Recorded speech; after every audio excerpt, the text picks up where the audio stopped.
Ahora damos la bienvenida al señor magistrado de la Comisión Nacional de Disciplina Judicial, doctor Carlos Arturo Ramírez Vázquez, quien hoy nos acompaña con la ponencia que tituló El non bis in idem, impacto penal y disciplinario, enfoque constitucional y convencional. El doctor Ramírez es abogado magíster y especialista en ciencias penales y criminológicas de la Universidad Externado de Colombia, con estudios de doctorado en Derecho de la Universidad de Buenos Aires, Argentina, especialista en Derecho Disciplinario, en Casación Penal y también en Derecho Comercial. Cuenta con más de 27 años de experiencia profesional en las áreas del Derecho Constitucional, Público, Administrativo, Penal y Disciplinario. Debido a la gestión realizada como procurador y delegado para la vigilancia administrativa, procurador delegado ante la Sala de Casación Penal de la Corte Suprema de Justicia, delegado para la Policía Judicial y la Vigilancia Judicial, magistrado auxiliar y magistrado titular del Consejo Superior de la Judicatura, asesor y asistente parlamentario del Congreso de la República en la Presidencia, Comisión de Acusaciones y Comisión Primera Constitucional, secretario general, subdirector nacional y director nacional del Instituto Nacional de Adecuación de Tierras, juez penal del circuito, juez penal municipal, juez promiscuo municipal, defensor público para casación penal, asesor del Ministerio de Transporte, Fondo Nacional de Caminos Vecinales, abogado litigante en el área penal y disciplinario. Es profesor universitario y conferencista nacional e internacional en las citadas áreas, coautor del Código Disciplinario del Abogado y del Código General Disciplinario, asesor de la Comisión Constitucional redactora para el sistema acusatorio en Colombia, experto en técnicas de juicio oral, autor de las obras El principio del non bis in idem y su incidencia en el derecho penal y disciplinario, Código General Disciplinario y Código Disciplinario del Abogado Concordado. Por concurso de mérito se desempeñó como Procurador Judicial Penal y Disciplinario de carrera y magistrado de la Sala Jurisdiccional Disciplinaria del Consejo Seccional de la Judicatura de Bogotá y en la actualidad es magistrado de la Comisión Nacional de Disciplina Judicial. No fue el doctor quien nos pasó la hoja de vida, pero cómo no íbamos a resaltar las cualidades del siguiente ponente.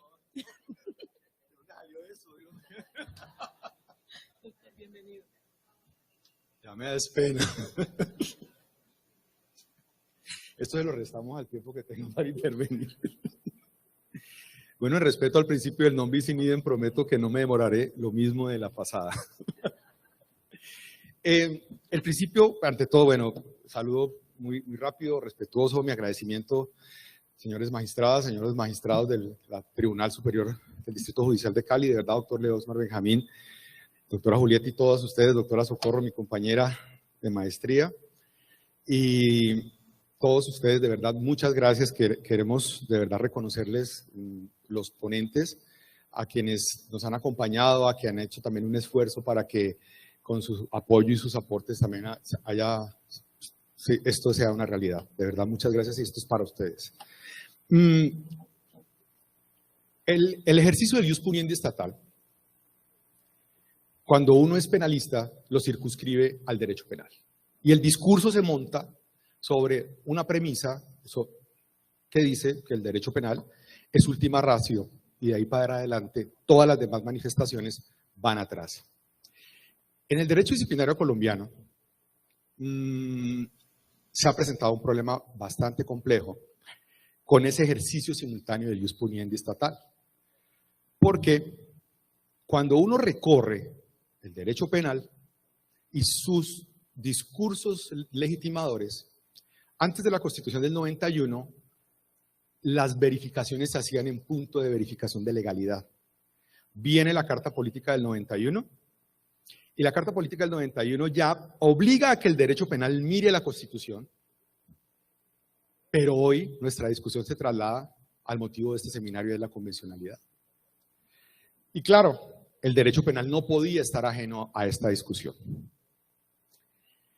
Y por eso, en otros escenarios se ha afirmado, y lo sigo sosteniendo, algo que para algunos me han cascado mucho en la cuenta de Twitter, el doctor Diego me defiende afortunadamente, el doctor Diego León me defiende.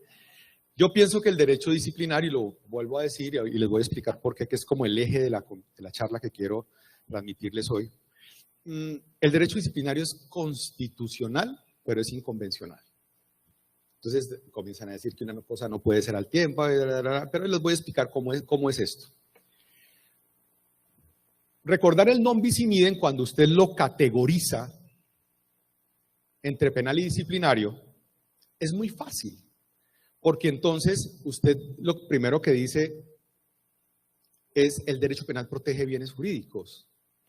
La Corte Constitucional dice no, el derecho disciplinario, mientras que el derecho penal protege bienes jurídicos, el derecho disciplinario lo que hace es asegurar la correcta y buena marcha de la función pública. Y por ese camino se construye el concepto de falta versus el concepto de delito, no sobre aquellas conductas seleccionadas para proteger y tutelar bienes jurídicos que son valiosos para la sociedad. La falta disciplinaria se construye sobre la infracción de deber. Y el artículo 6 de la Constitución Política claramente lo dice. Todos somos responsables y estamos obligados a cumplir la ley. Y los servidores públicos también lo serán, pero además por el cumplimiento de los deberes funcionales de su cargo. Entonces, es muy fácil. Si yo quiero decir que unos mismos hechos pueden ser valorados como delitos y también como faltas, pues es relativamente fácil, porque entonces uno simplemente busca la tipicidad cerrada que tiene el sistema de números clausus que tiene el Código Penal, encuentra, adecúa la conducta en el delito y simplemente pues construye los demás elementos configurativos.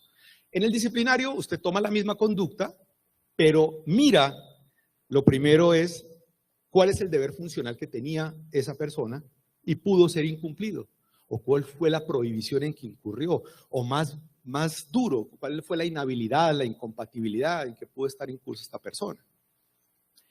Y hasta allí estamos todos claros y no hay ningún problema. Pero el problema se presenta desde el año, yo diría que desde el año 2002. Y aquí viene el lío. Porque resulta que el lío surge cuando el legislador construye una falta disciplinaria gravísima, en Colombia hay faltas gravísimas, graves y leves, y las gravísimas son las que comportan destitución del cargo e inhabilidad que puede ir hasta 20 años, inhabilidad para ejercer cargos públicos de cualquier tipo, le hace concejal, diputado, alcalde, congresista, todos esos. Entonces, esos son los efectos de la sanción disciplinaria. Y es la discusión de hoy, la convencionalidad. Pero miren lo que pasa aquí. Se construye una primera falta disciplinaria, que es la del 48 numeral 1, de la extinta Ley 734 del 2002, que es el segundo código disciplinario colombiano. Y dice textualmente esto: realizar objetivamente una conducta que objetivamente esté descrita como delito en el Código Penal, sancionable a título de dolo, por razón o con ocasión de sus funciones. Cuando a usted le dicen eso, y eso es de España, ¿no? Eso no fue inventado, eso lo trajeron de España, cortaron y pegaron y se trajo acá a Colombia. Hay sentencias inclusive del año 1982, doctor Diego León, que le gusta el precedente, en España, en que habla de la famosa relajación de las garantías, que el derecho disciplinario es una manifestación del ius puniendi estatal, pero que las garantías operan pero de manera relajada. Y ese concepto relajado lo toma Colombia en orden a construir sus demandas de constitucionalidad contra el Código Disciplinario Único. Entonces, cuando usted es penalista y usted se sienta a ver el código y dice realizar objetivamente una conducta descrita como delito, sancionable a título de dolo, con ocasión de sus funciones, entonces el tema del non bis in idem tampoco es que esté tan resuelto, ¿no? Porque entonces ahí usted sí tiene que hacer, en el proceso de adecuación típica de la falta disciplinaria, abordar los elementos normativos del tipo. Necesariamente. Pero aquí es donde viene el tema de la constitucionalidad aparente, porque si yo dijera que porque lo dice la Corte, la máxima guardiana de la Constitución, está bien, podía estar incurriendo en una falacia. Mire lo que pasa aquí. La Corte Constitucional, en esas 3 sentencias, hay más, pero en esencia esas 3 sentencias dicen algo bastante complejo. Lo primero, que se puede hacer. Lo segundo, que obedecen a diferentes especies del derecho sancionador y que por lo mismo nada obsta para que se ejerza simultáneamente. El ataque más duro que se le hizo al 48 numeral 1 fue este.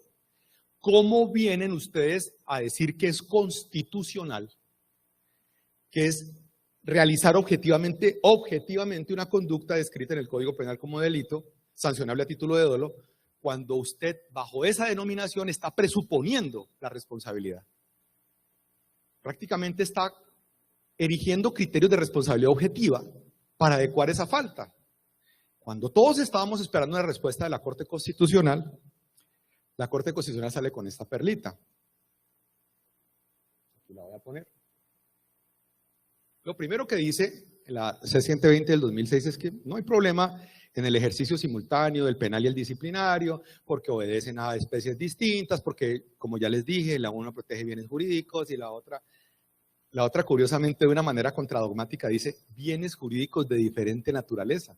De alguna manera, soterradamente está diciendo que pueden haber bienes jurídicos en el disciplinario. Mírenlo.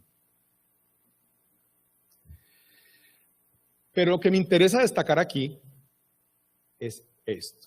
Miren, aquí está. La parte final que dice, la disposición atacada obliga al juez disciplinario a verificar en la legislación penal si la conducta que ha dado lugar al proceso está descrita objetivamente o tipificada como delito. Entonces yo cojo la conducta, Código Penal, verifico, ¿sí? Prevaricato, contratos sin requisitos legales, interés ilícito de celebración, abuso de autoridad, ¿no? Lo veo, ¿sí? Para posteriormente establecer dentro del proceso a su cargo si la misma conducta fue cometida con dolo o culpa. Me recuerdo mucho un caso en Cali, y lo puedo decir cuando era magistrado auxiliar en el 2002, pasó un caso muy sonado en Cali con una juez, y la juez estaba detenida por un tema de un prevaricato. Y resulta que finalmente, como tenía que pasar, nunca se logra probar el dolo. Y el prevaricato esencialmente es doloso, y ahora la Corte ha avanzado mucho en el tema de esos elementos configurativos del dolo necesario para decir que se está prevaricando y no se está actuando bajo criterios de autonomía funcional. Pero resulta que en ese tiempo la sala disciplinaria ninguno de los que está aquí, magistrados, compañeros, estaba en ese momento acá, salió con una tesis un tanto exótica a decir que el prevaricato era el que estaba señalado como doloso en el Código Penal, pero lo imputaron a título de culpa, amparados en la sentencia. Por supuesto lo que pasó al final. Muchas gracias. Por supuesto lo que pasó al final, claramente, ¿qué fue?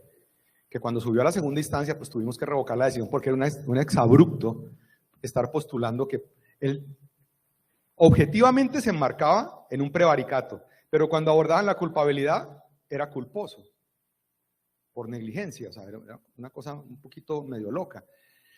La señora terminó también absuelta penalmente y le fueron a notificar, donde estaba retenida, la destitución y la inhabilidad por 18 años.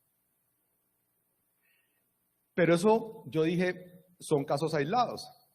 Cuando me fui para la Procuraduría, y era segunda instancia de los procuradores regionales, oh sorpresa, abusos de autoridad culposos, abusos de autoridad, delitos cuyos elementos estructurales son esencialmente dolosos, y toda clase de delitos que se les pudiera ocurrir y que no podían adecuar en una falta disciplinaria. Entonces, la pregunta es, ¿no se afecta el non bis in idem de todas maneras cuando en la selección de la falta disciplinaria se acude al 48 numeral 1, que era realizar objetivamente un delito? ¿Les parecía más fácil a las autoridades disciplinarias coger el Código Penal y volver todas las conductas funcionales delitos con dos realidades, con un metaverso penal y un metaverso disciplinario? Pero cuando iban a desplegarse las defensas, imagínense, yo me defendía en el penal del dolo y acá me tenía que venir a defender de la culpa, frente a la misma situación fáctica. Pero lo peor, frente a la misma atribución normativa del mismo tipo penal, solamente bajo otro contexto. Entonces, para remediar la situación, en la comisión redactora, cuando estuvimos allí, se llevó y se planteó en algún momento la necesidad de pensar en eliminarlo. Y se acordaron de un caso que el doctor Tello conoce muy bien y dijeron, pero entonces tocará anularle al de la celebración del contrato sin requisitos legales, porque era mucho más fácil imputarle eso que decir que violó los principios de la contratación estatal, que es un principio, es una falta autónoma, gravísima, y que en su construcción argumentativa es mucho más compleja. Entonces siempre se iban por el delito. Entonces decían, si quitamos el 48.1 en el nuevo código, por favorabilidad se nos van a venir todos los gobernadores destituidos a pedirnos que le revoquemos la sanción por favorabilidad. Entonces la fórmula que se terminó diciendo fue esta. Cuando la conducta no pueda adecuarse a ninguna de las anteriores faltas, en virtud de los principios de especialidad y subsidiariedad, y ahí sí corta y pega, constituirá falta disciplinaria, y esta es una ley del 2019, es el código actual nuestro. Esto en la práctica, ¿cómo opera en la adecuación típica? Opera así. Entonces usted coge la conducta y tiene que recorrerse todas las faltas disciplinarias gravísimas, todas. Si usted no encuentra que esa falta disciplinaria se adecua en alguna de las faltas gravísimas que están allí, váyase al Código Penal. Pero prevaricato no está ahí. Entonces siempre todos los caminos te van a llevar al prevaricato. Pero el abuso de autoridad con esa fuerza tampoco está ahí. Entonces voy a llegar nuevamente. Si antes entraba por línea directa, ahora tengo que dar la vuelta para poder llegar en últimas a ese mismo camino. Consecuencias. Las consecuencias son que efectivamente al final del camino, cuando yo cotejo esto en lecturas de convencionalidad, pues voy a tener una dificultad. Porque pues la Convención Americana, ustedes la conocen mejor que yo, reconoce la garantía del non bis in idem de cara a identidades fácticas. Yo podría construir el discurso de autonomía del derecho disciplinario y del derecho penal sobre la base de que son manifestaciones distintas, que protegen fines distintos y que puede haber derecho fiscal, puede haber impeachment, puede haber todo lo que usted quiera, pero cuando usted aterriza en lo que en la realidad y la práctica está pasando, y es que todos los caminos me están conduciendo a imputar esta falta gravísima, les quiero contar la otra. El derecho disciplinario tiene gradualidad de sanciones tasables en cuartos, en tiempos, porque el sistema sancionatorio del derecho disciplinario es un sistema mixto y complejo. Dependiendo la falta que usted clasifique, tiene una consecuencia sancionatoria. Entonces usted no puede acumular una suspensión con la multa, con la destitución. No, usted puede moverse en parámetros de tasación de la inhabilidad. Le dirá entre 10 y 20 años. Si la falta está entre 15 y... Eso es lo que usted puede hacer. O la suspensión oscilará entre tanto y tanto. Pero no es en tiempos, o sea, no son días, no son como lo volvemos nosotros meses y nos vamos a un sistema de cuartos. Conclusión. Imputar esta falta implica que la persona, si es declarada responsable, se destituye del cargo y queda inhabilitada para ejercer cargos públicos. Yo soy el secretario de gobierno de la Gobernación del Valle o el de infraestructura y decido, como secretario de infraestructura, renunciar con antelación y someterme a ser gobernador del Valle. Y resulta que en la Procuraduría Regional le están adelantando un proceso disciplinario en el cual termina declarado responsable ¿por cuál? O si no es por esta, ¿saben por cuál? Por violar los principios de la contratación estatal, que es una falta gravísima. Entonces le dicen violó el principio de transparencia, el principio de objetividad, y por ahí se lo construyen. Cuando él vaya a inscribirse, él en ese momento le dicen, hombre, pero si usted lo sancionaron como secretario de infraestructura. No, señor, usted tiene una habilidad para ejercer cargos públicos. O sea que yo no puedo ejercer el derecho político a ser elegido. No. Pero es que la sanción fue como secretario. No. Entonces las consecuencias de la sanción disciplinaria, y es la inhabilidad, es lo que genera el problema aquí. El problema del derecho disciplinario y el punto de encuentro donde violenta el principio del non bis in idem es por doble vía. Primera vía, la tipicidad, el sistema de tipicidad, pero la segunda vía es la sanción. Porque cuando enfrentamos el caso Petro versus Colombia, con lo que está pasando hoy, con la Procuraduría y que tesis restrictivas de convencionalidad, solamente un juez penal en condena podrá restringir el ejercicio del derecho político. Entonces, la pregunta es, ¿qué fue lo que pasó? Lo que pasó fue que en el año 2000, en 1995, sale el primer código disciplinario, la Ley 200. Y la sanción era destitución, pero la accesoria era la inhabilidad y se aplicaba conforme al Estatuto Anticorrupción, Ley 190 del 95. ¿Sí ven cómo respetaban las categorías? Pero cuando se modifica el código disciplinario, el entonces procurador Edgardo Maya y el entonces viceprocurador Gómez Pavalló, en ese tiempo la convencionalidad también era relajada, claro.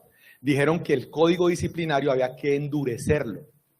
Y de 10 faltas gravísimas que existían, como están en México, la Ley General de Responsabilidad Administrativa tiene poquitas faltas, pasamos a tener más de 100 faltas disciplinarias gravísimas. Entonces, en todos los caminos, si yo le aplico los criterios de especialidad y subsidiariedad y me están diciendo siempre y cuando no sea una falta gravísima, mi análisis nunca va a ser de abajo para arriba, sino de arriba para abajo. O sea, se invierte el carácter residual del derecho disciplinario como manifestación que va de la mano con el derecho penal y el derecho penal va de primero. Pero les voy a decir otra cosa. El secretario de Infraestructura lo cita en audiencia de imputación y va y piden medida de aseguramiento restrictiva y se logra que no vaya y listo. Y sigue el proceso. Imputación, acusación, preparatoria, juicio y podemos demorarnos lo que usted quiera. Y al final del camino diga, ¿sabe qué? No me eligieron, entonces voy a negociar. Vamos a hacer una negociación con la fiscalía, quíteme esto, lo otro, tal. En el derecho disciplinario no hay negociación. Entonces, en el derecho disciplinario, ¿qué es lo que está pasando con estas nuevas normativas? Termina convirtiéndose el derecho disciplinario en una perversión del concepto de última ratio. ¿Por qué? Porque termina más rápido el proceso disciplinario y en el proceso disciplinario, como no se puede negociar, ¿qué es lo que ocurre? Te destituyen y te inhabilitan. Entonces me levantará la mano alguien y diga, ay doctor, ¿usted no sabe que hay confesión? Sí, sí hay confesión, pero resulta que la confesión no te anula la destitución. La destitución simplemente te baja los quantum de la inhabilidad, pero te vas inhabilitado y te quedas con el antecedente de inhabilidad. Entonces la pregunta que le hace uno al litigante es, ¿entonces para qué confieso? ¿Para ponérsela fácil al órgano, a la autoridad disciplinaria? No tiene un beneficio práctico. Y se enredan en disquisiciones que el momento de la aceptación y que cómo le entiendo, la verdad no tiene sentido. Pero al final del camino, el secretario de Infraestructura, que puede salir libre, que puede negociar los delitos en la fiscalía, que le pueden aplicar principio de oportunidad, en la Procuraduría tiene una hermosa destitución del cargo y una inhabilidad que puede ir hasta 20 años. Entonces la pregunta que uno se hace es, ¿no se está violentando el principio de non bis in idem? ¿Por qué tuvo que pasar el tema de Petro versus Colombia para poder entender todo lo que está pasando aquí de la separación de los roles? Y para nosotros era común. Como se construyó discurso común, el non bis in idem. Ay, no, porque eso es distinto, es que una cosa es penal y otra es disciplinario, es que el hombre no sabe, no sé qué. Yo le estoy hablando sobre una realidad práctica, sobre jueces absueltos en la corte, pero condenados en la Comisión de Disciplina Judicial, por el mismo supuesto fáctico. Pero lo más perverso, contradogmáticamente, contranaturalísticamente, conductas que en su esencia, como el abuso de autoridad, es doloso, sancionados con destitución, porque esa es la otra, ¿no? Si la falta se comete con culpa gravísima y se prueba, te ganaste la destitución y te ganaste la inhabilidad, solamente que más bajita. Culpa gravísima. No actualizas los conocimientos. Hay unas definiciones que no es el caso de venirlas a citar aquí. Entonces, la convencionalidad sí se impone como una nueva lectura de cara al principio del non bis in idem. Y tenemos que sentarnos a revisar. Y nos toca sentarnos realmente a revisar qué es lo que está pasando y cómo lo vamos a solucionar. Porque usted puede hacer lo que quiera y le puede, a los amigos de la Procuraduría, que los quiero muchísimo, trabajé muchos años allá, usted le puede poner la camiseta de juez, usted le puede poner lo que decían, cuando estábamos modificando el sistema inquisitivo al nivel acusatorio, que se quitaba la camiseta y se iba y se ponía la otra para ir al juicio. Sorpréndase, el derecho disciplinario en la ley 2094 de 2021, adivinen qué hizo, cortó, pegó la ley 600 y separó los roles, con una cosa muy chistosa. La autoridad de juzgamiento es una, pero cortó y pegó la ley 600, entonces el que va al juzgamiento es el mismo. O sea que cuando ese tema de que la variación de ¿se acuerda cuando el juez se metía y uno decía, oye, hay que variar señor fiscal, venga, revise la acusación, no sé qué, no, es yo con yo. O sea, entonces, tengo que variar la calificación, entonces se lo devuelvo al instructor, y el instructor dice, no la voy a variar, entonces yo la varío, entonces la anulo, entonces yo la varío, y luego no era una separación de roles. Entonces, esos problemas del transporte irrazonado de figuras procesales del derecho penal, porque son las más parecidas para el disciplinario, son las que están generando esta situación, que hoy por hoy nos lleva a un tema, y es el tema de la inhabilidad. El problema está en la inhabilidad, porque esa es la sanción que no te permite acceder al cargo o acceder al ejercicio del derecho político. ¿Te das cuenta? Y esa relectura hay que hacerla también sobre el catálogo de sanciones, porque miren, si nos vamos a garantías de convencionalidad, ya perdimos el año. Aquí está. Pero esa relectura también obliga a examinar institutos que para el derecho disciplinario son de uso diario y es la suspensión provisional. Si yo quiero suspender del cargo a ese secretario de infraestructura, pues yo voy a donde el juez de garantías, y el juez de garantías sopesa si necesito una medida privativa de la libertad y que hay que apartarlo del cargo, por las mismas razones de afectar la investigación, continuar cometiendo el delito o entorpecer, buscan, son las mismas del derecho disciplinario con una diferencia. Un solo lapicero lo hace, que es el lapicero del instructor, ahí no hay garantías. Entonces, yo no necesito en el disciplinario convocar a un juez de garantías imparcial para que revise la medida que le quiero imponer al secretario, o la que le quiero imponer al alcalde, o la que le quiero imponer al servidor público. Simplemente la impongo y la consulto ante el superior, y ustedes pues saben qué pasa con las consultas. Entonces, estas situaciones son bastante complejas, porque si hacemos lecturas estrictas de convencionalidad, pues nos vamos a tener que sentar en algún momento también a pensar en las medidas de aseguramiento en el derecho penal. Claro, porque si el alcalde está en ejercicio y la convención dice que solo es por juez penal, bueno, no, es que es juez penal de garantías. ¿Ya la leyeron bien? Condena.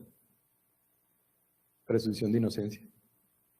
Entonces yo podría suspender a través de la imposición de una medida de aseguramiento restrictiva de la libertad, cuando si hago una lectura puntual de la convención, dice condena.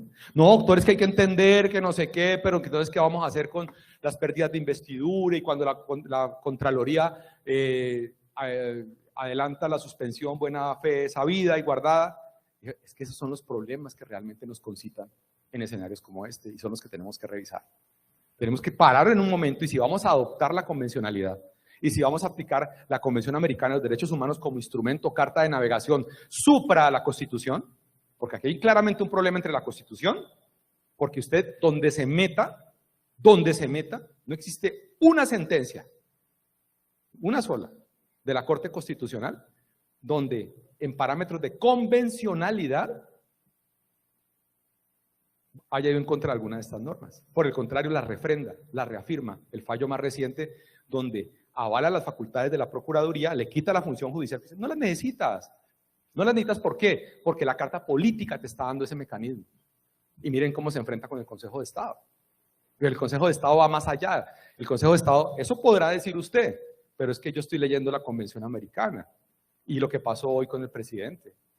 Entonces, suspenden al alcalde de Riohacha, y pues el código dice que hay que pedirle al presidente que lo suspenda, y el presidente le aplica ex oficio convencionalidad y le dice, no lo voy a suspender. Esos son los problemas que tenemos. Entonces, en un gran resumen, el principio del non bis in idem se respeta en Colombia entre el penal y el disciplinario.